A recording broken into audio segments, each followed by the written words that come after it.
예수님께서 공생애 중에 유대 지도자들, 바리새인과 서기관들로 대표되는 유대 지도자들과 충돌이 아주 심했고 그 충돌 끄트머리에 결국 그들에 의해서 예수님은 십자가에 못 박혀 돌아가십니다.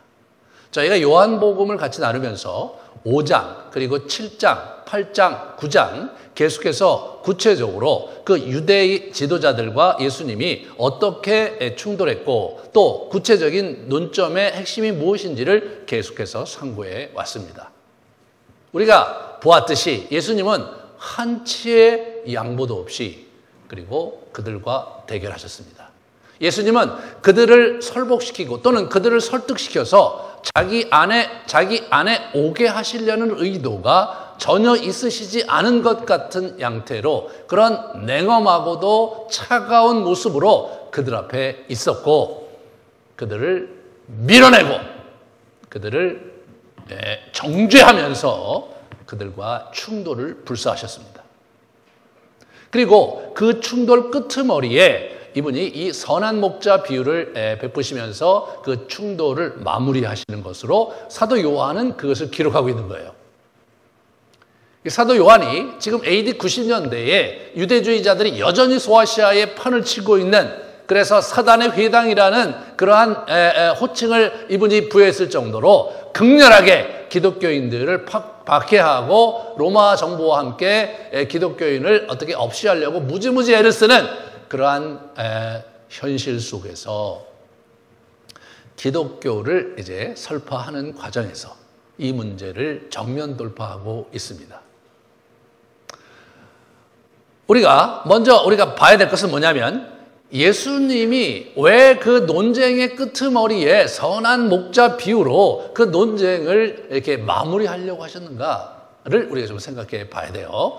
우리가 이 선한 목자 비유에 들어가기 전에 이 선한 목자와 양에 대한 이야기가 여기서 돌연 출현하는 것이 아니라 구약 전체에 이 주제가 흘러왔던 그러한 역동을 우리가 살펴본다면 예수님이 지금 이 얘기하시는 그 심정과 심사를 좀 더 분명하고 깊게 이해할 수가 있습니다. 우리 구약으로 넘어가겠습니다. 구약에 하면 하나님이 이스라엘의 목자로 자기 자신을 자처하셨고 또 하나님께서 이스라엘 향해서 당신의 목자를 세우시는 그런 형태의 이야기가 많이 나옵니다. 다윗을 세우시면서 목자로 세우셨다는 얘기를 하시면서 내 양을 잘 돌보라고 얘기하세요. 다시 말해서 그 당시 정치 지도자든 종교 지도자든 그들에게 양떼를 맡겼어요. 그들에게 당신의 백성을 맡기고 돌보고 사랑하고 그리고 풍성히 그들의 생명력을 유지할 수 있도록 그들에게 일을 맡겼는데 그들이 제대로 역할을 하지 못하는 것에 대해서 몹시 분개하셨습니다.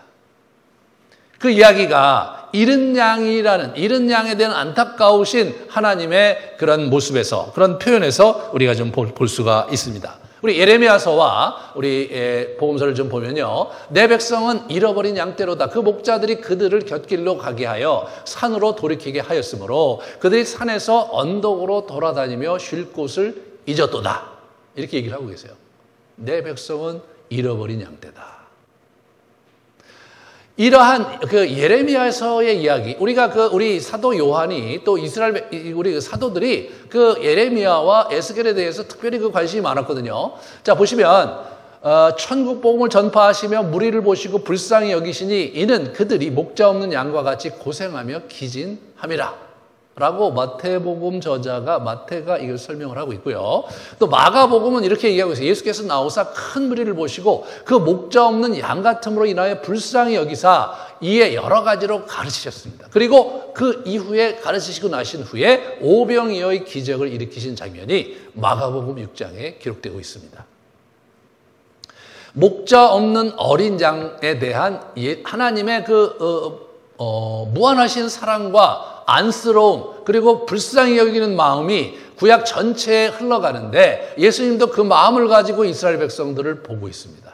이것이 하나님의 마음이었습니다. 그런데 이 에스겔 선지자의 시대 또는 예레미야 시대부터 이게 변질이 돼요. 뭐냐면 목자들이 제 역할을 못함으로 말미암아 하나님의 문매를 맞으면서 하나님과 대척점에 서는 것으로 이렇게 얘기하는 것이 이제 오늘의 긴장입니다.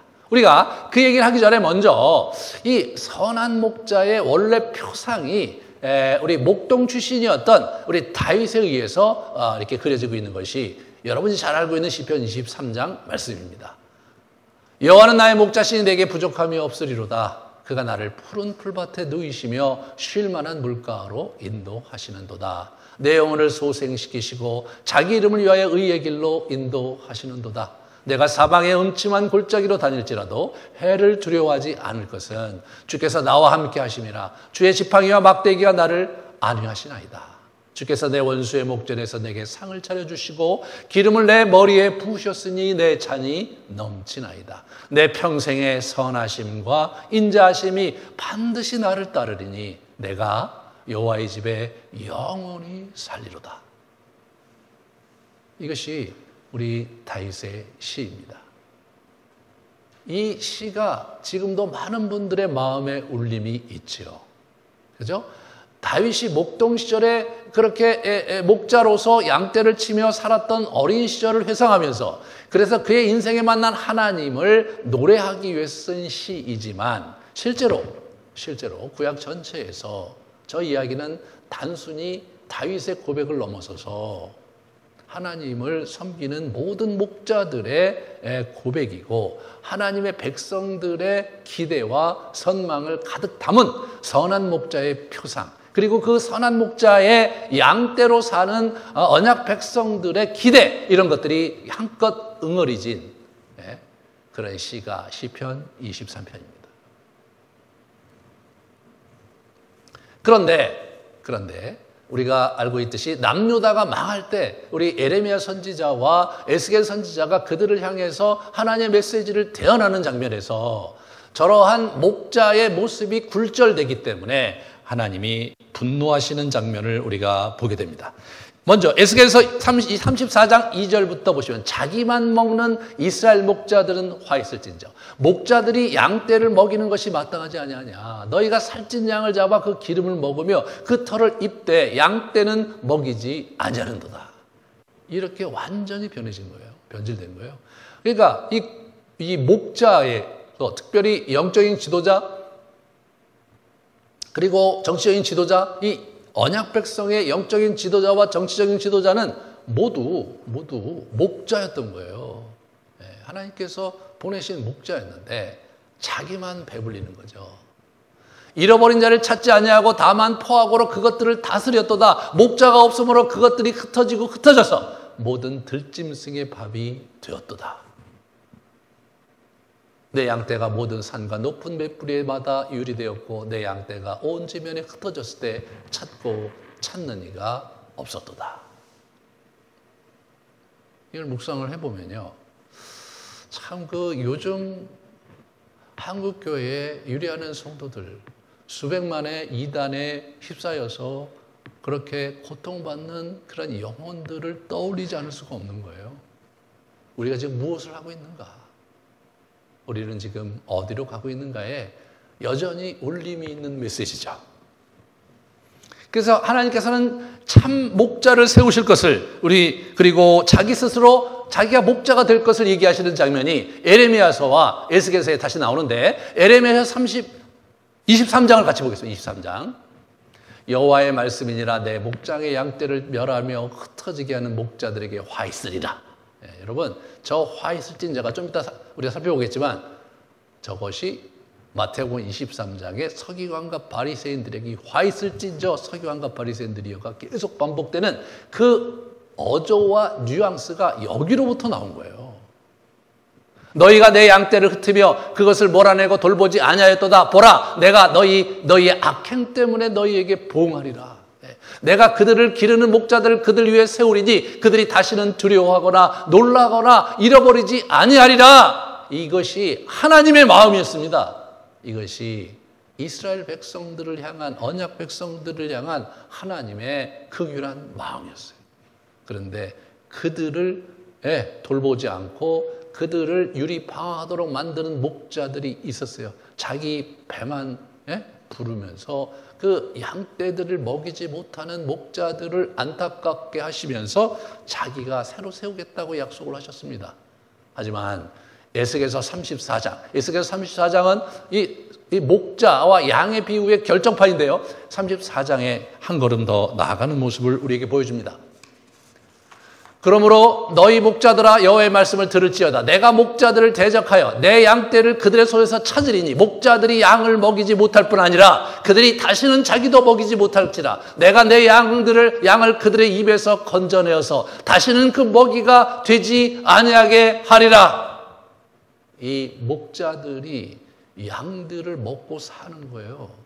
목자들이 양을 먹이는 것이 아니라 그들을 삼키기에 여념이 없는 모습을 한탄스럽게 보시는 거예요. 15절에 말씀하십니다. 내가 친히 내 양의 목자가 되어 그것들을 누워있게 할지라. 참 이 말씀이 참 이 묵상하면 깊게 와닿아요. 내가 목자가 되어 많은 걸 먹여주리라가 아니에요. 누이리라 이거예요. 쉬게 하리라. 그 잃어버린 자를 내가 찾으며 쫓기는 자를 내가 돌아오게 하며 상한 자를 내가 싸매주며 병든 자를 내가 강하게 하려니와. 여러분 이 34장의 메시지를 여러분 이 말을 가만히 묵상하면 잃은 양을 찾으시는 누가복음 5장에 잃은 양을 찾으시는 예수 그리스도의 비유가 그대로 겹쳐지는 겁니다. 예수님이 지금 없던 얘기를 새로 만드신 게 아니에요. 저런 역사적인 배경 속에 하나님과 이스라엘 백성의 애증의 역사 속에 점철되면서 저 이야기가 600여 년 전에 6세기 후반에 남유다가 망할 때 주셨던 메시지인데 여전히 600여 년이 지났는데도 그렇게 사는 이 패역한 목자들을 정말에게 분개하시면서 그러면서 선한 목자 이야기를 꺼내시는 겁니다. 예수님의 버전을 오늘 볼 때 저런 구약의 배경을 가지고 보셔야 이게 무슨 말인지가 이해가 되는 것이고 왜 예수님께서 5장과 7장과 8장과 9장에 저들과 그렇게 극렬하게 부딪히셨는지 왜 그들을 좀 더 품고 용납하시려는 너그러움보다는 그들에 대한 진노와 그들에 대한 분개가 그의 삶을 그의 가슴을 완전히 사로잡고 있었는지에 대한 예수님의 마음을 우리가 가늠할 수 있어야 됩니다. 그러한 애증의 역사 속에서 예수님께서 오늘 이야기를 들려주시는 겁니다. 지금도 여전히 BC 6세기 후반에 유다가 망했을 때 그 목자들의 모습, 그 모습 그대로 유대교의 지도자들이 예수님의 하나님의 어린 양떼들을 핍절하게 만들고 유리하게 만들고 흩어지게 만드는 그들을 보면서 분개하셨기 때문에 이분은 그들과 한치의 그들의 양보도 없이 한치의 용납됨도 없이 그들을 마구마구 밀어내시는 그들을 정죄하시는 칼날을 휘둘렸다는 사실을 여러분과 제가 기억해야 됩니다. 그 부분에 여러분 우리 요한이 주목하고 있는 거예요. 이 이야기는 마태, 마가, 누가가 주목하지 않았던 이야기거든요. 요한이 AD 90년대에 소아시아에 살면서 여러분 AD 90년 이후에 이제 70년 이후에 완전히 이제 우리 성전이 무너지면서 유대인들이 사방 뿔뿔이 흩어졌어요.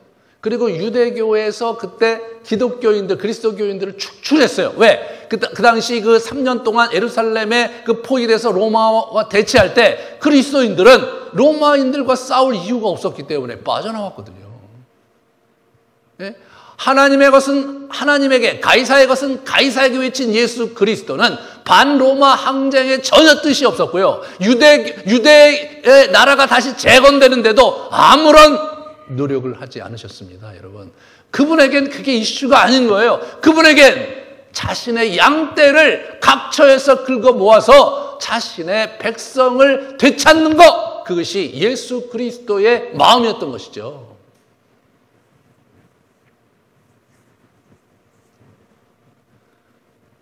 그래갖고 이들이 사방에 뿔뿔이 흩어졌는데 그때 유대인들이 가장 많이 살고 있었던 지역이 터키 지방, 소아시아 지방이었어요.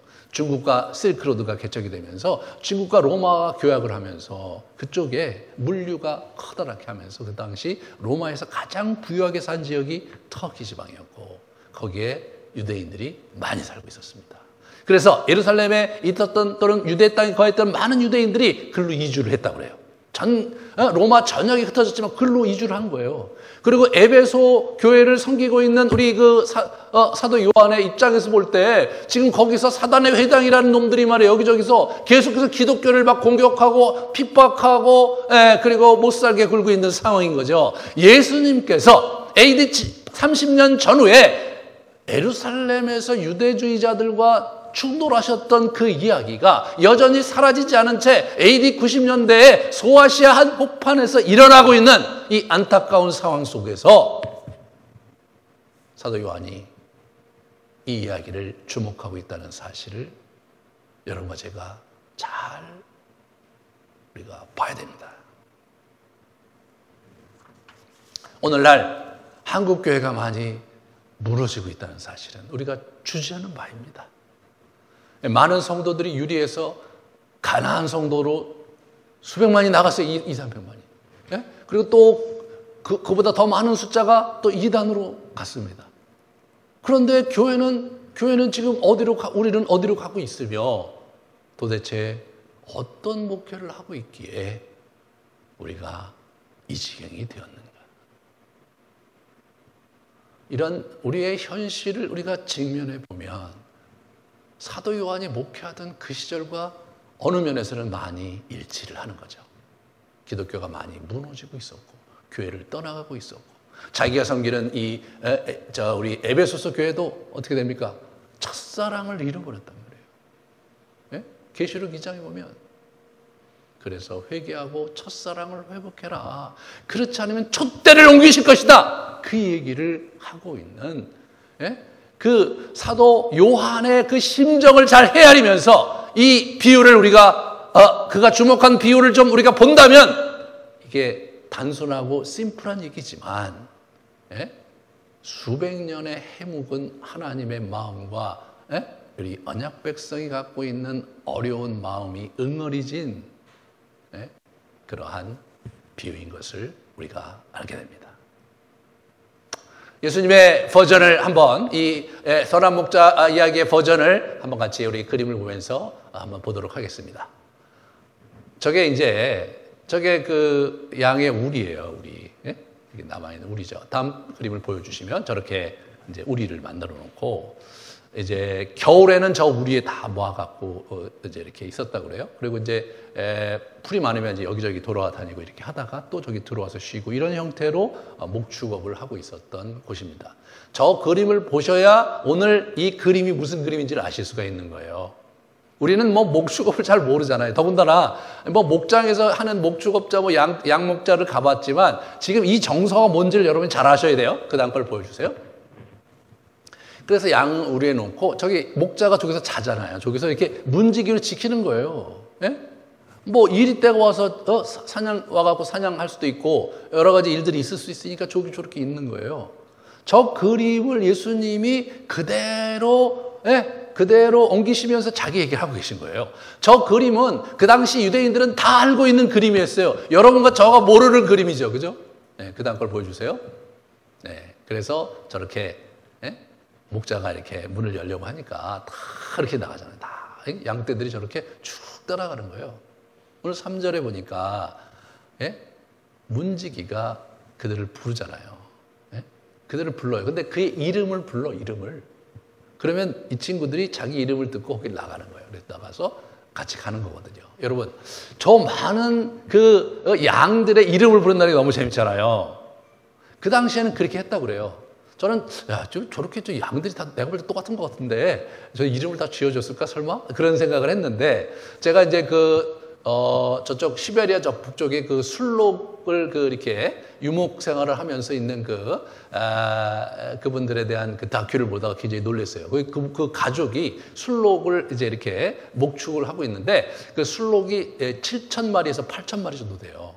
그게 동토의 땅에서 이제 그 술록을 데리고 다니면서 그러면서 이제 술록이 주는 그 젖, 그죠? 그 다음에 고기, 그 다음에 가죽, 그 가죽으로 옷도 입고 그 다음에 텐트도 치고 그래서 사는 거예요. 술록을 데리고 살아요.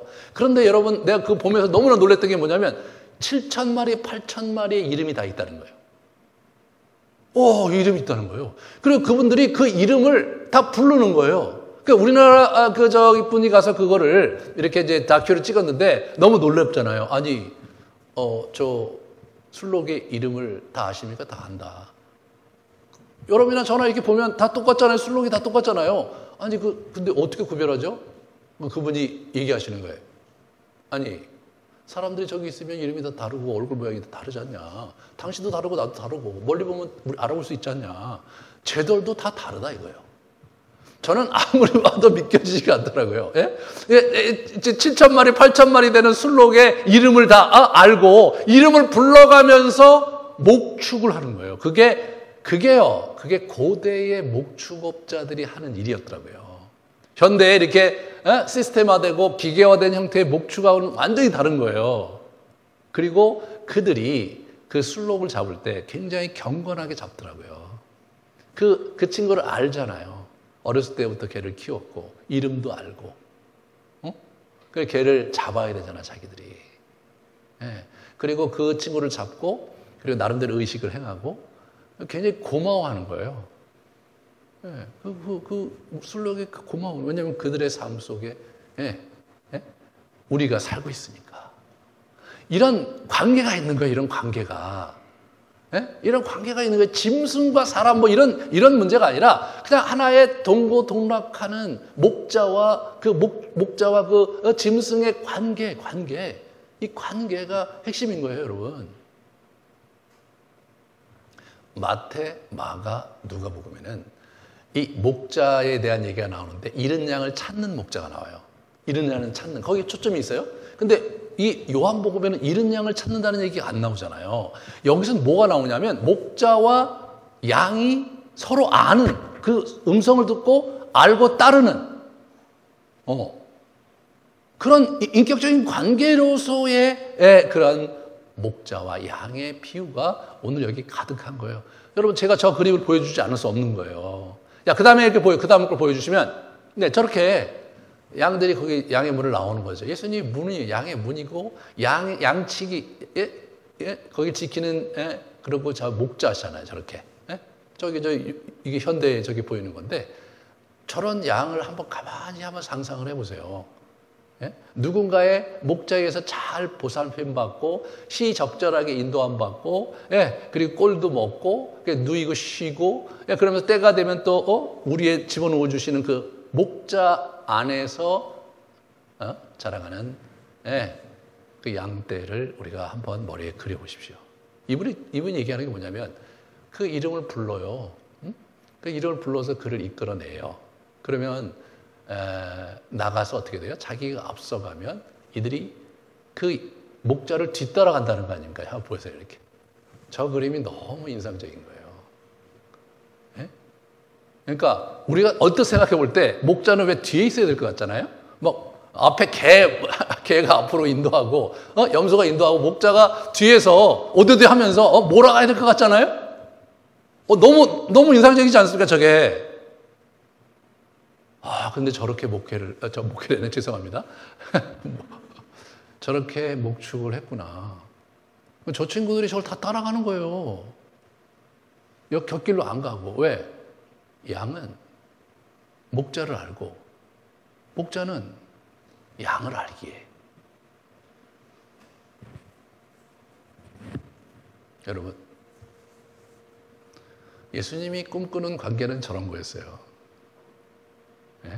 예수님이 가면 그냥 따라오는 관계.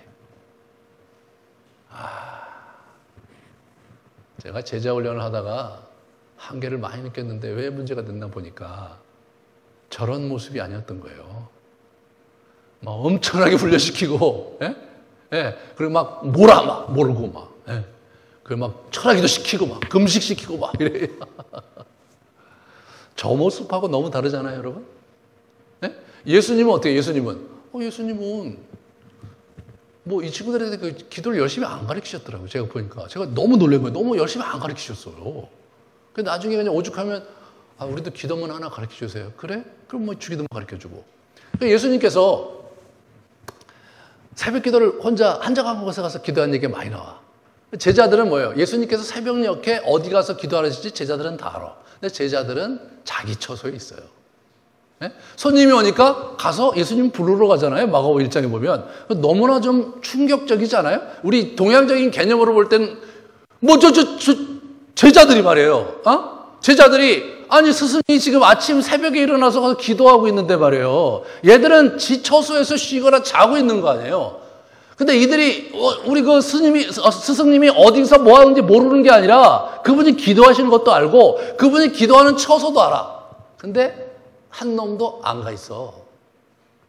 3년이 지났어요. 겟세마네 동산에서 돌아가시던 날 밤 이분이 기도하세요. 예? 근데 다 안 데려가세요. 그래도 자기가 사랑했던 야고보와 요한과 베드로만 따로 데려가셨어. 그리고 야, 여기서 내가 지금 죽게 되었으니까 나를 위해서 기도해라. 그리고 자기가 혼자 가서 막 기도해. 막 피땀 흘려서 기도해. 와보면 자요. 자. 야, 나를 위해서 1시간도 깨울 수 없냐? 나를 위해 기도해줘라. 또 가서 기도하셔. 또 하면 또 자. 여러분, 이걸 어떻게 생각하세요? 야, 진짜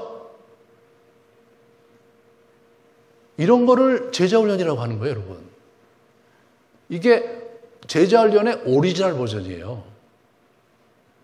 또 가서 기도하셔. 기도는 누가 해요? 기도는 예수님이 하고 제자들은 자는 거예요. 세 번째 오셔갖고 에휴, 그냥 때가 다 됐다. 이제 그만해라. 예, 때가 됐다. 잡혀가시는 거예요.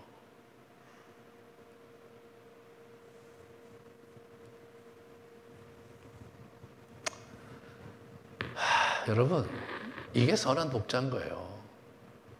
네? 이게 선한 목자인 거예요. 양들을 생명을 얻게 하고 더 풍성히 살게 하고 그리고 누이시고 그 목자가 할 일이에요. 네? 목자가 막 오드드드 하고 말해요. 네? 그냥 꼴 안 먹는다고 막 주 패고 뭐 안 한다고 야단치고 그런 게 목자가 아니고요. 네. 저는 이걸 제가 이제 10년 동안 제자훈련 하고 났는데, 제자훈련 했는데, 끝나고 나서 졸업해서 이렇게 사는 거 보니까 전혀 제자로 살지 않더라고요. 제가 가르치던 학생들이. 쟤들은 왜 그렇게 훈련을 열심히 시켰는데, 왜 제자로 못 사나? 제가 그래서 성경을 다시 봤어요. 예수님은 어떻게 제자훈련 하셨을까? 이야, 널널하게 그지 없더라고요. 저게 훈련이 될까 싶을 정도예요. 예? 여러분 그런 관점에서 복음서를 한번 읽어보세요. 진짜 오합지졸이에요. 오합지졸이에요. 제자들이 다 그런 거죠. 제자들이 뭐 열심히 쫓아다녔는데 예수님 뭐 이렇게 잡혀가니까 다 도망가고 말이에요. 예, 부활했다는 소식인데 아무도 안 기다리고 있고 말이에요. 예수님이 하신 게 뭔가? 여러분 예수님이 뭐 하셨다고 생각하세요? 이런 걸 생각하셔야 돼요, 우리가.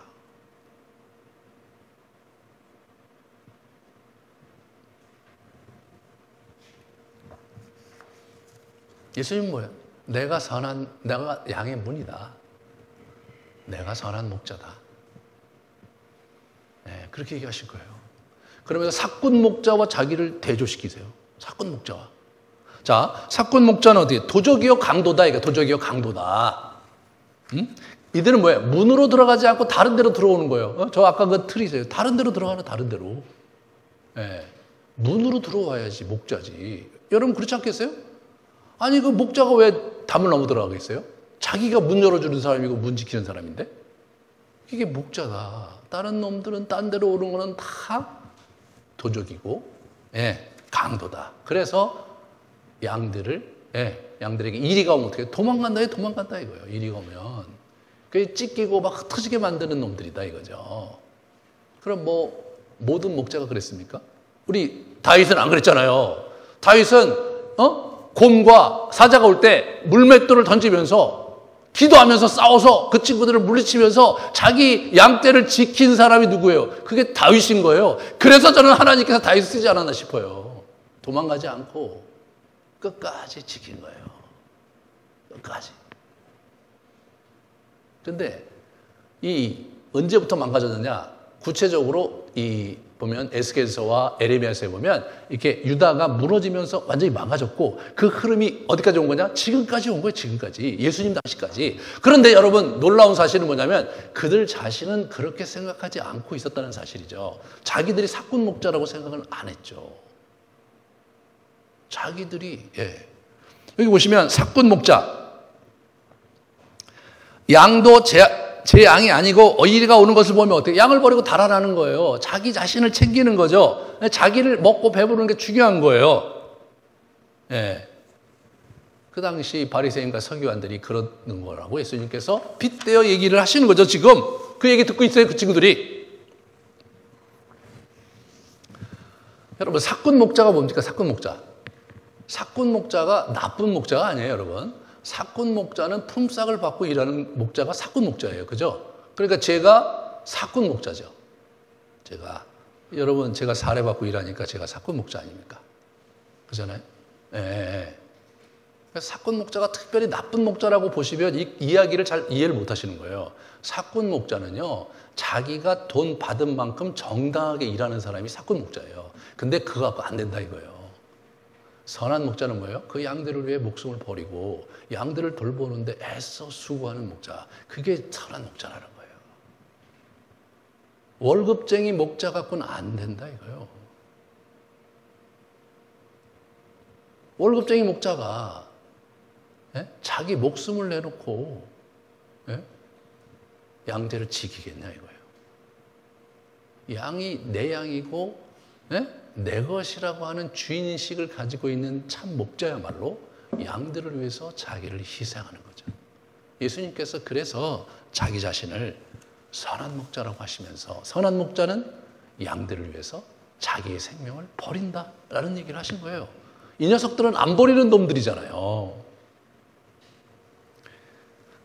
그러니까 이 친구들이 지금 계속 뭐냐면 자기들은 지금 제대로 된 목자인 거예요. 자기들은 율법 안에서 하나님의 말씀을 지키고 그것을 이해하는 그런 데 있어서 자기들이 모든 책임과 옳은 길을 가고 있는 자의식을 가진 친구들인 거예요. 예수님이 보시면 어때요? 아니 그런 놈들이 왜 맹인이 고쳐졌는데 안식일에 고쳤다고 시비를 거는 거야 말이에요. 왜 38년 된 병자가 일어났는데 기뻐하면서 축복하면서 하나님을 찬양하지 않고 왜 안식일 날 거적대기를 들어가고 사느냐? 그런 이슈를 가지고 이 친구들이 지금 하나님의 백성을 괴롭히고 있는 거 아닙니까? 괴롭히고 있는 거예요.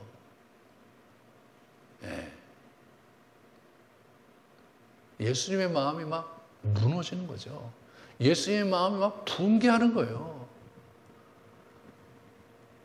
어떻게 그럴 수가 있냐 말이에요.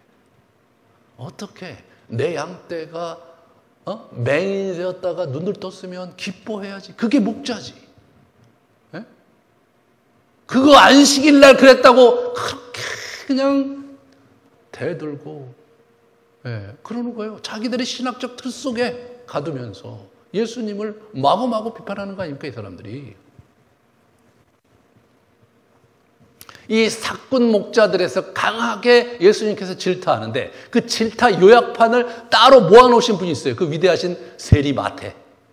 그가 평생 세리직을 살면서 바리새인과 서기관들에게 엄청나게 시달림을 받고 그들의 신학에 의하면 죄인과 따로 아직 상종도 할 수 없는 매국노요. 상종도 할 수 없는 그 죄인들이라고 치부받던 세리 마태가 예수님의 제자가 됐는데 예수님께서 그 서기관과 바리새인들 공격할 때 막 속이 막 후련했던 것 같아요. 그래서 예수님의 서기관과 바리새인 욕 모음집이 마태복음 23장에 있습니다. 한번 오늘 집에 가셔서 다시 한번 들춰보시면 깊은 감동이 있을 겁니다. 그 얘기 중에 한번 몇 가지를 생각해 보겠어요. 이들은 언약 백성들을 자신의 신학적 틀에 가두고 죽어가게 한 거예요. 마태복음 23장을 볼까요? 마태복음 23장. 화 있을진저 너희는 천국 문을 사람들 앞에 닫고 너희도 들어가지 않고 들어가려 하는 자도 들어가지 못하게 하는 놈들이다. 화 있을진저. 에레미야에서 나온 화 있을진저예요. 저게 화 있을진저 외식하는 서기관과 바리새인들이야. 너희는 교인 한 사람을 얻기 위해 바다와 육지를 두루다니다가 생기면 너희보다 배나 더 지옥 자식을 만드는 자기들의 신학적 틀 속에 하나님의 백성을 가두고 유린하고 정죄하고 그러면서 망가뜨리는 역할을 하고 있는 들이 너 서기관과 바리새인들 아니냐.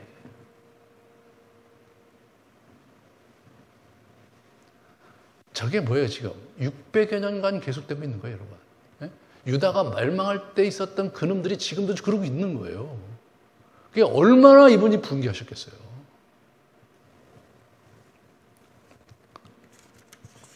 맹인들이요 회칠한 무덤 같은 놈들이다. 맹인된 인도자여 하루살이는 걸러내고 낙타는 삼키는 도다. 뭐 이렇게 가시죠. 겉은 깨끗한데 그 안에는 탐욕과 방탕으로 가득하게 하는 도다. 그런 거예요. 이 율법주의자들. 그리고 이 극단적인 원리주의자들이 갖고 있는 문제가 여러분 이게 어떻게 돼요? 탐욕과 방탕이 있는 거예요. 왜? 과도하게 자기를 의롭게 만드는 거잖아요. 실제로 인간이 그렇게 철저하게 의롭게 살 수가 있나요?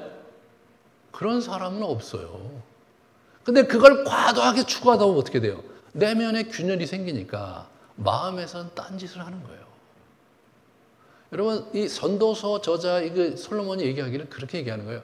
지나치게 의인이 되지도 말고 지나치게 악인이 되지도 말라. 야, 여러분 이게 좀 묘하잖아요. 당연히 의인이 돼야죠. 당연히 악인이 돼야죠. 근데 지나친 악인이 되지 말래요. 그것도 좀 이상해. 지나친 의인도 되지 말래. 이게 뭔지 아세요, 여러분? 이걸 잘 우리가 이해해야 돼요. 인간이 돼야 돼, 인간이 돼야 돼요. 자기의 한계를 알고, 자기의 분수를 알고, 그리고 겸허하게 살 줄 알아야 된다는 거예요. 중심을 잡을 줄 알아야 된다는 거예요.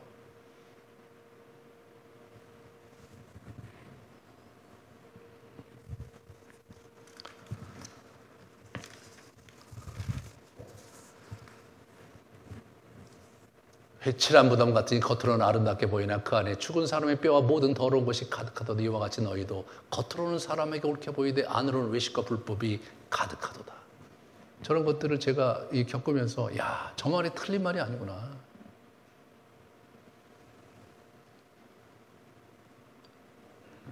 그런데 여러분, 저런 모습을 보고 실족하지 마세요. 실족하면 결국 악한 영을 이롭게 하는 거지. 하나님의 마음을 아프게 하는 거죠. 워낙 저런 놈들이 있었던 거예요. 역사적으로. 이 구약부터 있었고 신약 예수님 때도 있었고 지금도 있는 거지. 어떻게 목사가 그럴 수 있고 어떻게 장로가 그럴 수 있고 어떻게 예수 믿는 사람이 그럴 수 있는가. 워낙 그런 사람들이 더 많은 거예요. 여러분 구약의 열왕기사에 나오는 왕들 중에 북이스라엘은 하나같이 다 여호와께 악을 행한 친구들이었고요. 남유다에서 3분의 1만 여호와께 평가받고 긍정적으로 평가받았고 3분의 2가 여러분 부정적인 지도자들이었어요. 그러니까 지도자는 가능한 한 조심해야 되는 거예요. 저 같은 경우 어떻게 해요? 잘해야 본전인 거예요. 잘하면 당연한 거예요. 그죠? 못하면 그냥 찌그러지는 거예요.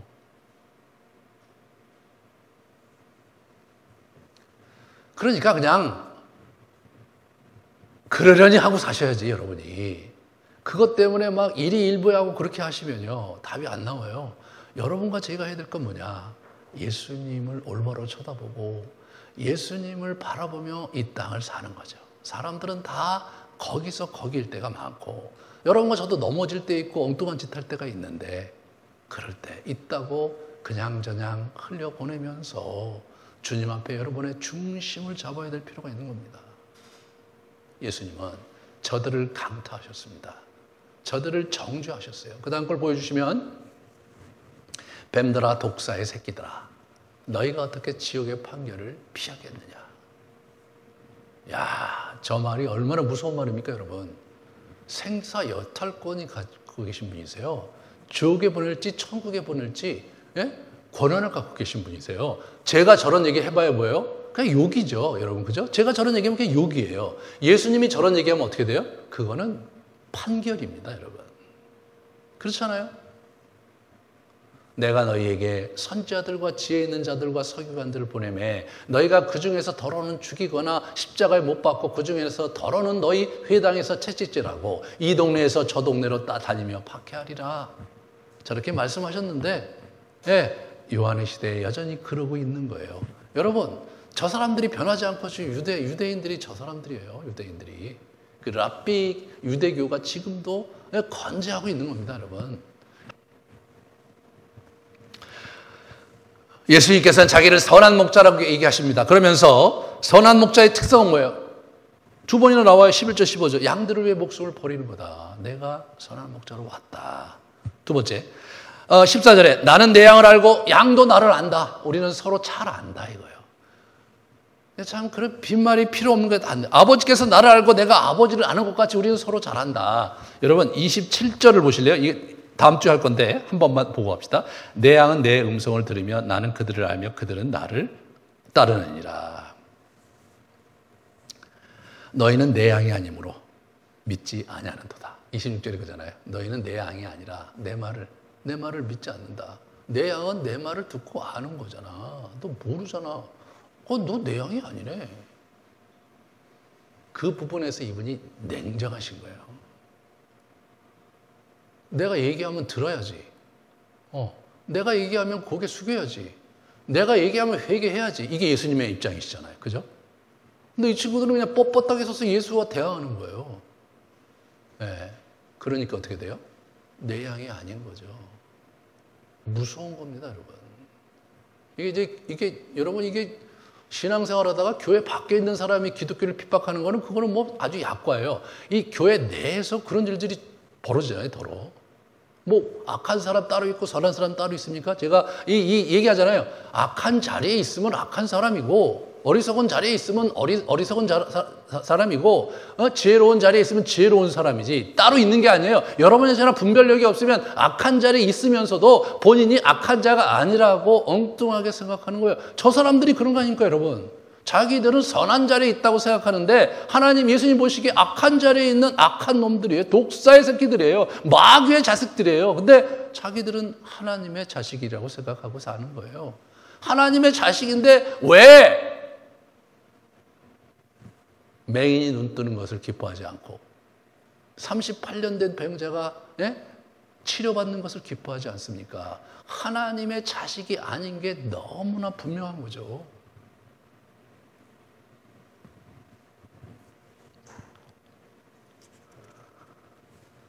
오늘은 우리가 선한 목자와 양과의 관계를 양들은 자기 이름을 부르며 목자의 음성을 듣고 따른다 이거예요. 여러분, 그의 음성을 듣고 따르고 계십니까? 여러분은 정말 예수님의 음성을 듣고 사십니까? 이렇게 얘기하면 갑자기 신비주의를 생각해. 뭔가 기도하면서 예수님께서 오 하면서 나한테 말씀해 주실 걸 자꾸 생각한단 말이에요. 그런 게 아니고요. 제가 늘 가르치듯이 말씀을 묵상하는 가운데 깨우침을 주시고 감동을 주시면서 우리에게 말씀하신단 말이에요. 그게 어떻게 1세기 때부터 내려온 우리 기독교의 그 영성 그 패턴에 그런 양태에 있었단 말이에요. 그 음성을 들을 줄 알아야 되고 좀 훈련을 하면 돼요. 제가 계속 훈련하잖아요. 그 세 가지가 되게 중요해요. 시편 기도, 그 다음에 말씀으로 기도하기, 이미지 묵상. 이게 중요합니다. 그게 중요한 거예요. 그거 이제 초대교회 때부터 있었던 거 제가 가르치고 있는데 잘 안 오세요. 여러분이 그리스도를 목자로 삼고 사시는 분 맞나요? 여러분이 정말 그리스도와 함께 살려고 하시는 거 맞나요? 왜 그런 거 훈련 안 받으시려고 그러는지 저는 이해가 안 가요. 다른 교회들은 못 배워서 안달하시는 분이 있는데 우리 교인들은 넉넉하게 사세요. 넉넉하게. 제가 오랫도록 기다렸는데 여전히 기다려야 돼요? 여러분 스스로 한번 잘 생각해 보세요.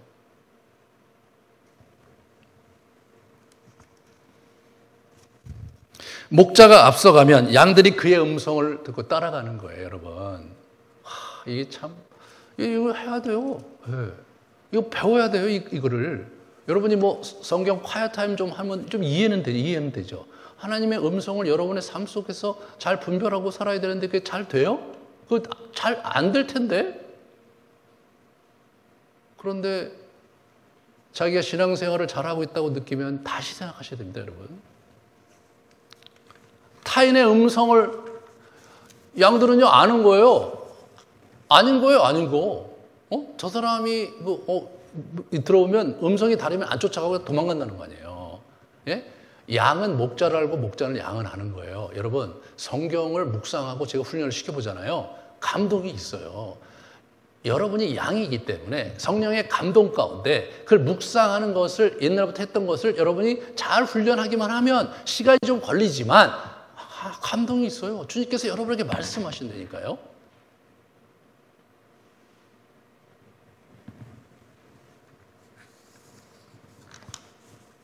아는 거예요. 내 영이 아는 거예요. 그래서 뭐 여러분 제가 이렇게 낭독을 2번 하면서 이렇게 렉쇼를 한다든가 또는 뭐 이미지 묵상 이렇게 하잖아요. 이렇게 시편을 하잖아요. 그러면 한 15분 하는데 막 우시는 분들이 있어요.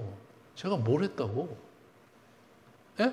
그냥 낭독한 게 다인데 눈물을 흘리시면서 주님을 만나시는 분이 있다니까요.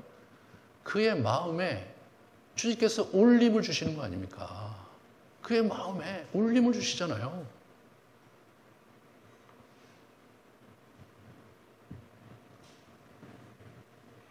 이게 여러분, 이게 기독교의 요체인 거예요.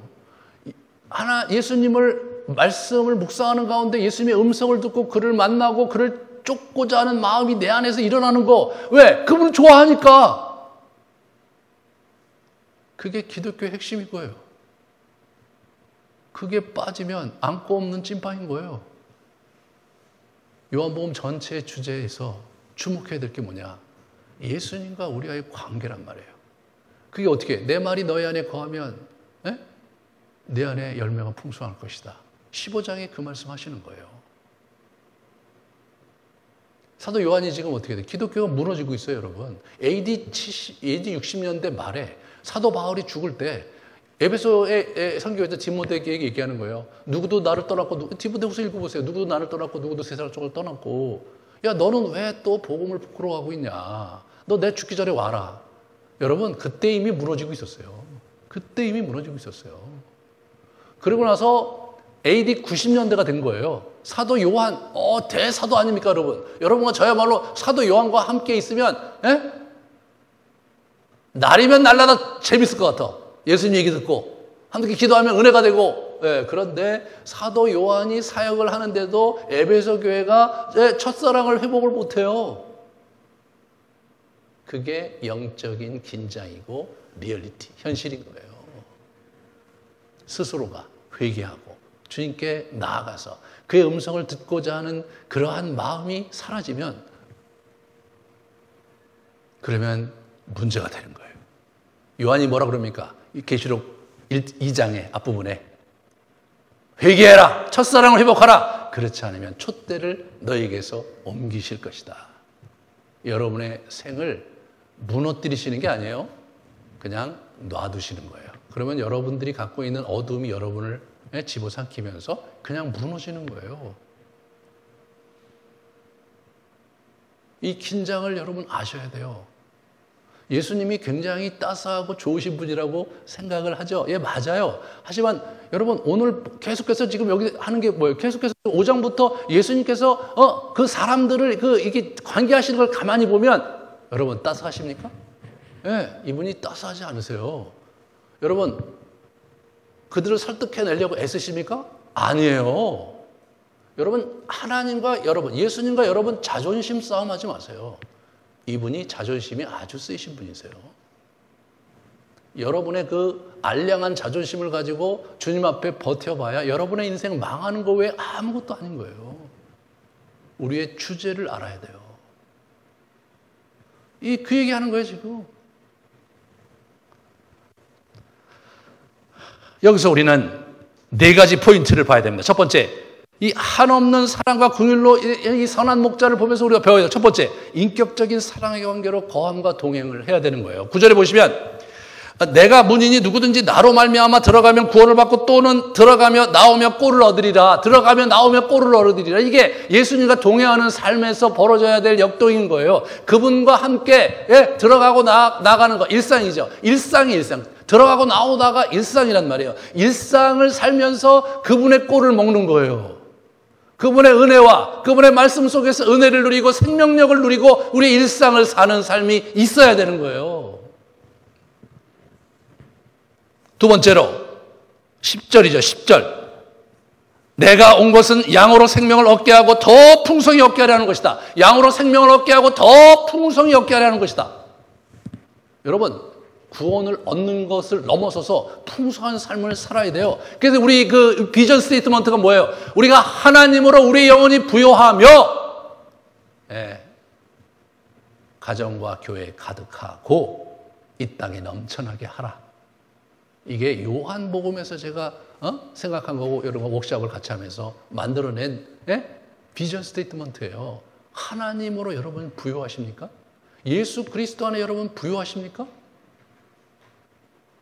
제가 이 개척하면서 전도의 열정을 안 보였어요. 왜 그랬는지 아세요? 오시는 분을 제가 막진 않았고 복음도 전했고 그랬지만 우리 교회에 와서 영원히 부요할 수 있나? 에 대해서 제가 자문을 하는 거예요. 이런 분위기 속에서 이런 공동체에서 이게 지금 이분들이 오셔갖고 영원히 부요하게 될 수 있나?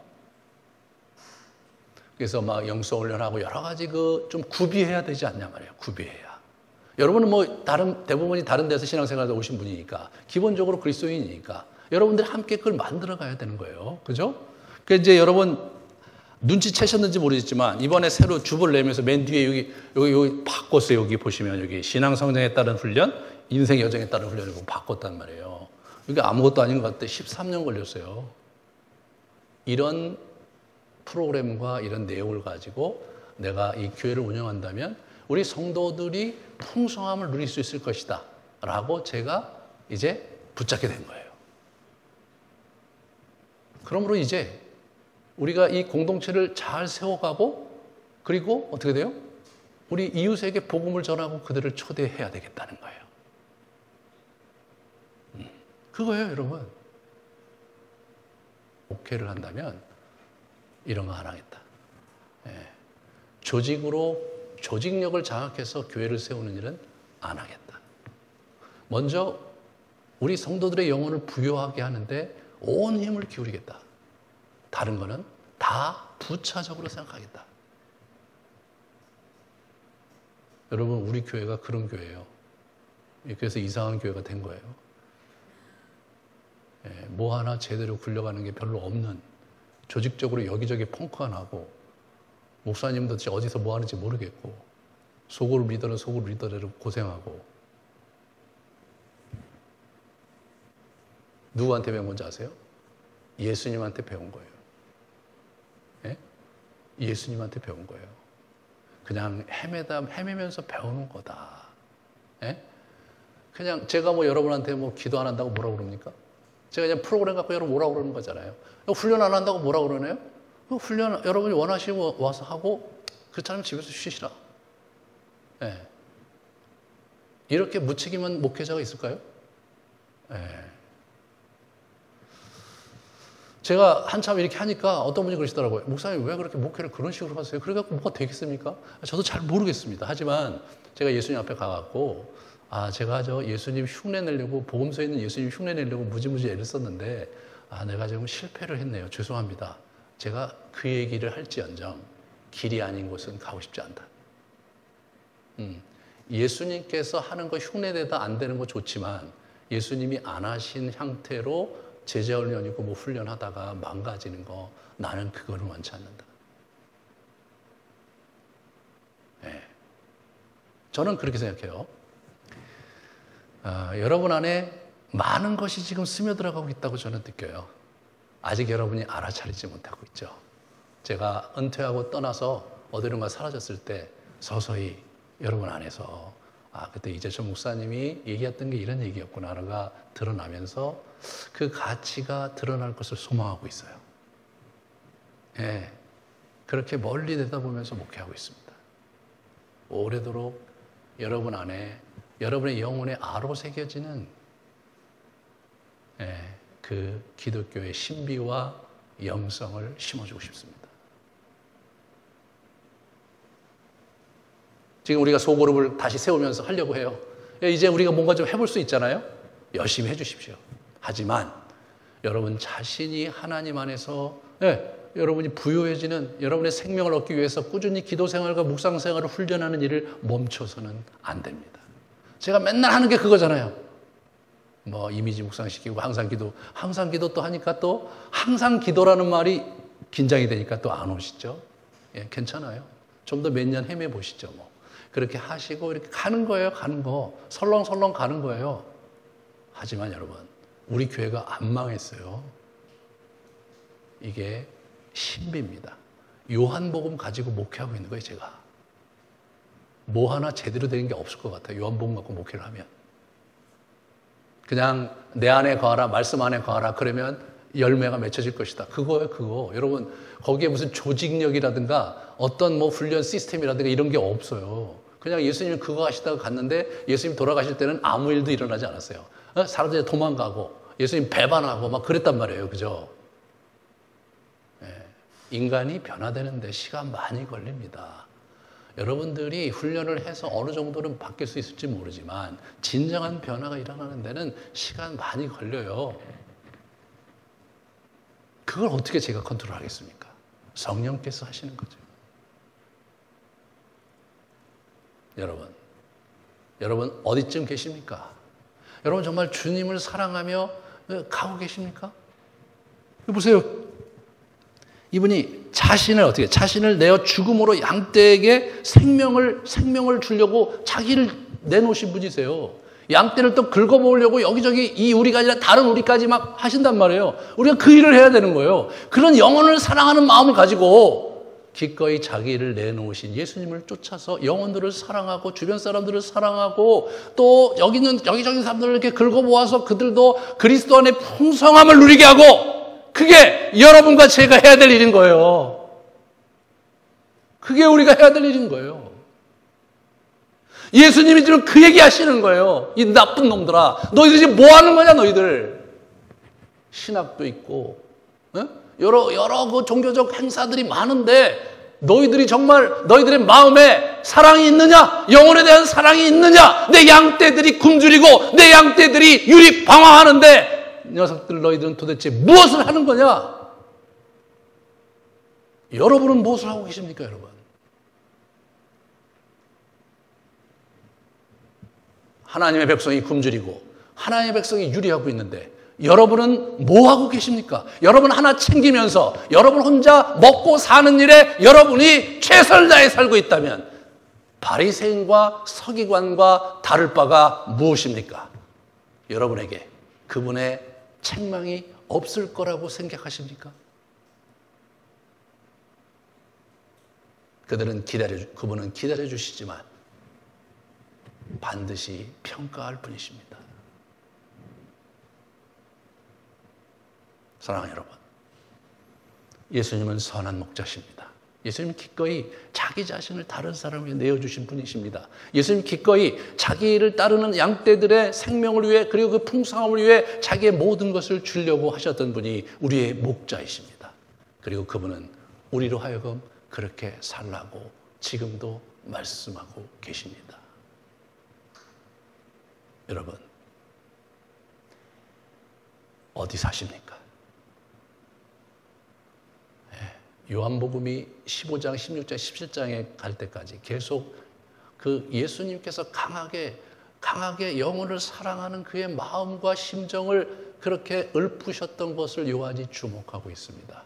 우리가, 여러분과 제가 교회 생활도 열심히 하고 뭘 많이 하기로는 있는데 한 영혼에 대한 소중함과 무너진 영혼과 상처 입은 영혼에 대한 애정과 헌신이 결여된다면 여러분은 그분의 양떼가 아닐 겁니다.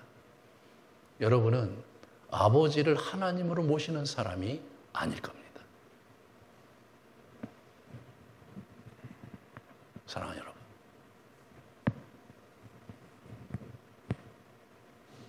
굶주린 양떼들과 무너진 영혼들을 위해 우리의 생을 드려야 합니다. 그것이 이 아름드리 교회의 존재 이유여야 하고 여러분이 이 교회의 성도인 이유여야 합니다. 그것이 우리 안에 사라진다면 우리는 아무것도 아닐 것입니다. 같이 우리 기도하시겠습니다.